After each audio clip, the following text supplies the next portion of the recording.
Place the rolled chapati on a floured plate and continue until you have used up the dough. When you have all your chapatis prepared, heat a griddle plate or non-stick frying pan until it's very hot. Don't use any oil though. Start cooking the chapatis on the hot griddle until they puff up.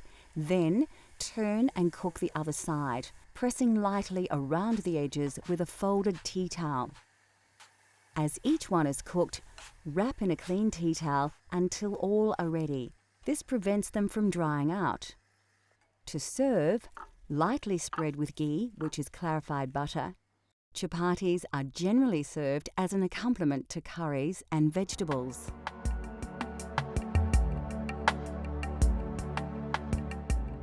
The southern region of Goa is famous for its fiery seafood curries, and this prawn curry is typical of the region. It's hot, spicy, and its intense flavors are the result of combining numerous ingredients. It's not a difficult curry to cook when you've been cooking. It has a lot of ingredients. You have whole spices that you use, and then you use the curry leaves, which are also from South India and Goa and that region. And then you use other spices like curry powders, which we blend ourselves, and turmeric and chili powder and things like that. And then you use ground stuff, grind onions and whatever.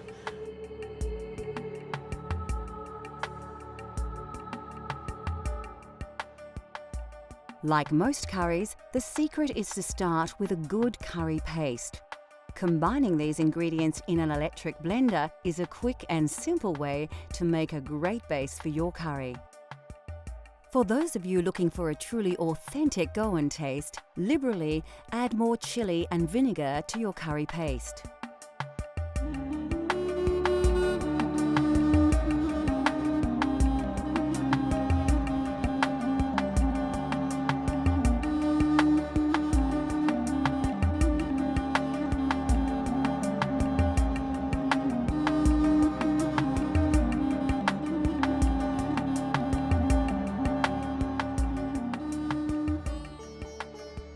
The second stage of this recipe requires a vast array of spices and other ingredients, so it's important to ensure that you prepare everything well before you start cooking.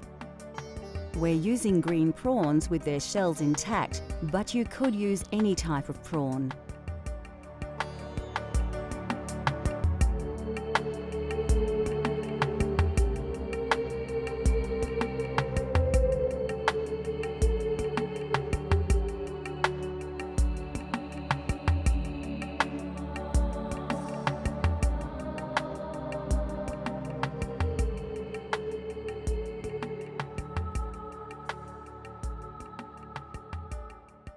Goan prawn curry is usually enjoyed with basmati rice or eaten with breads such as chapati or naan. To begin, place a chopped red onion into your blender. Add 2 long red chilies and about 3 tablespoons of cooked white onions, 4 peeled cloves of garlic and 2 tablespoons of tomato paste. Next, add 2 tablespoons of white vinegar, 3 chopped tomatoes and half a red capsicum chopped. Finally, pour about 1/4 of a cup of water over all the ingredients. Now blend everything together until you have a well-mixed liquid paste.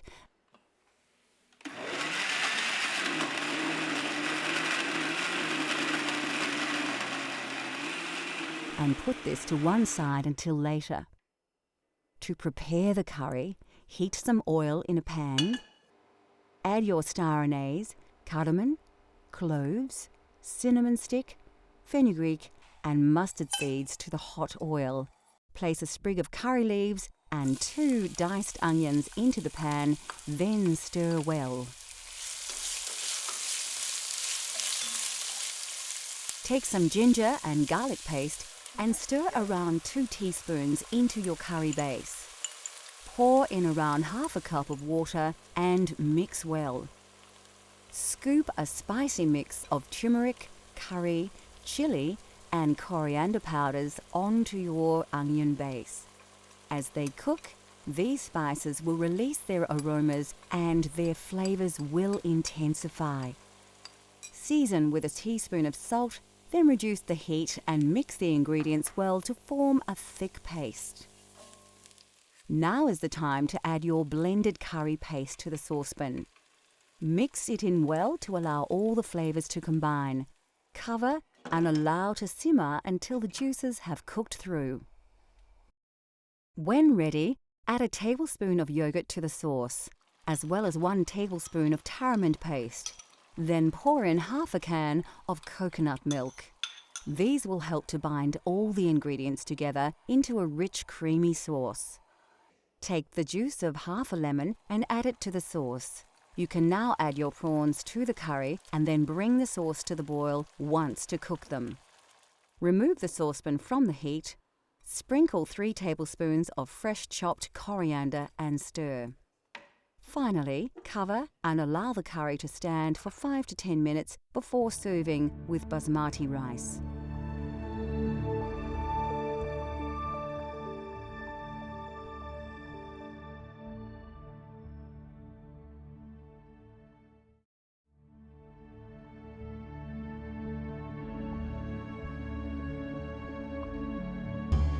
India produces more lentils than any other country in the world. These pulses are packed with high levels of protein as well as many essential minerals and vitamins. They are inexpensive, extremely nutritious, highly versatile and considered by many to be one of the healthiest food sources available. The most popular variety is Moong Dal. Commonly mixed with rice and sometimes with vegetables, these lentils form the basis of many very simple but healthy meals in India. They are so highly regarded by some Indian doctors that they are even prescribed to help with many stomach ailments. Black urd dal is very popular, especially across the north of the country. It forms the main ingredient of dal makhani, the most characteristic signature dish of the Punjab region. Made with cream and butter, the dish takes over 8 hours to prepare.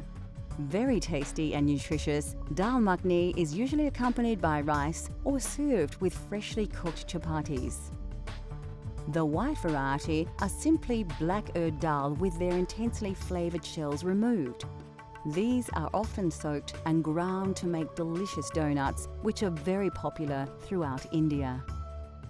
In southern regions such as Kerala, cooks use tur dal to create sambar, a spicy soup made with vegetables and tamarind. These small split chickpeas are chana dal. They have a variety of uses, not least as an ingredient in the crispy papadam, a favourite accompaniment at most Indian restaurants around the world.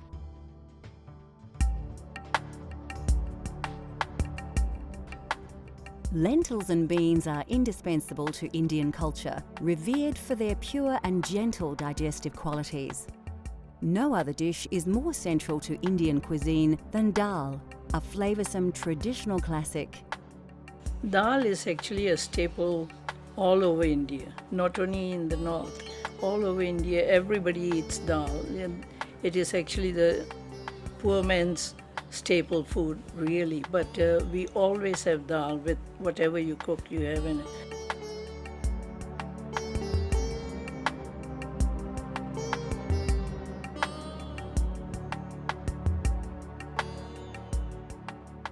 From north to south, dal in all its forms is central to Indian cuisine. Although dal seems like a simple dish, the preparation and complexity of its ingredients comes as a surprise to many. With a little time though, anybody can create a delicious dal at home.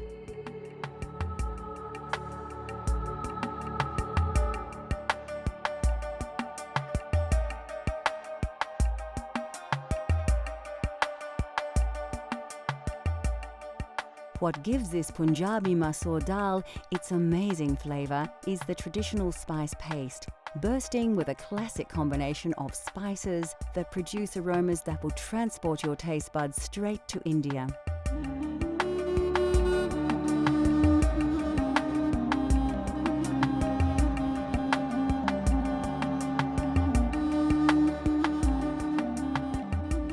Although once limited to a very select few, all these exotic spices can now be sourced directly from your local supermarket. Firstly, take your washed red lentils and place them in a medium-sized saucepan. Add the water to the pot, then stir in your turmeric powder, salt, a dash of chili powder, the garlic and ginger paste, a dash of fenugreek seeds, and a tablespoon of oil. You can find garlic and ginger paste in most Asian grocers, or simply buy them individually and combine them yourself. Chop the fresh chili and add it to the ingredients, along with the diced tomato. Give it a good stir before placing on the stove to boil for about 15 minutes. This part of the preparation is very quick, and dal is a great dish to prepare if you're short on time. While the pot is bubbling away, you can prepare your spice paste. Finely chop 3 cloves of garlic and dice an onion. We're actually using the sweeter Spanish onion here. Put a small pan on the stove and heat up your vegetable oil until it begins to smoke. When the oil is hot, add a pinch of fenugreek seeds, cumin seeds, mustard seeds, curry leaves, and diced garlic. This all needs to be done quickly to avoid burning the ingredients while allowing the flavors to release into the hot oil. Add the diced onion and give your paste a stir, coating the oil over the onion. This will slow the cooking process, and now you can work a little less urgently. Next, add a couple of teaspoons of garlic and ginger paste, coriander powder, curry powder, and some chili powder if you like. You can reduce the chili if you prefer, cooking to your own tastes. Add a teaspoon of ghee and quickly stir it through the paste. The aromas should envelop you as the spices and butter mix in the hot pan.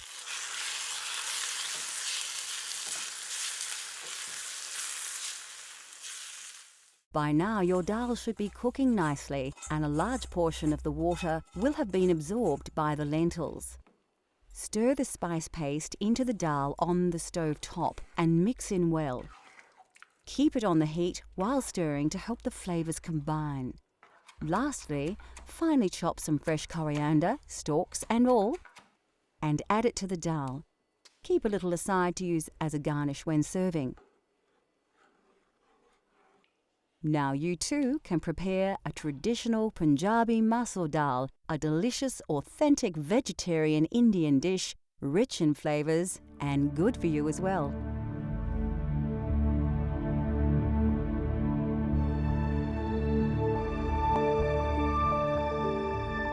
Now that we have revealed the simple yet spectacular delights of Indian cuisine, considered by many to be the most varied and exotic of all cuisines, we hope that we have inspired you to explore these flavors for yourself. Cultural Flavors continues to explore the world and its cultures through the diversity of food. From India to Italy, Greece to Africa, let Cultural Flavors take you on a gastronomic journey so you can experience the tastes of the globe at home.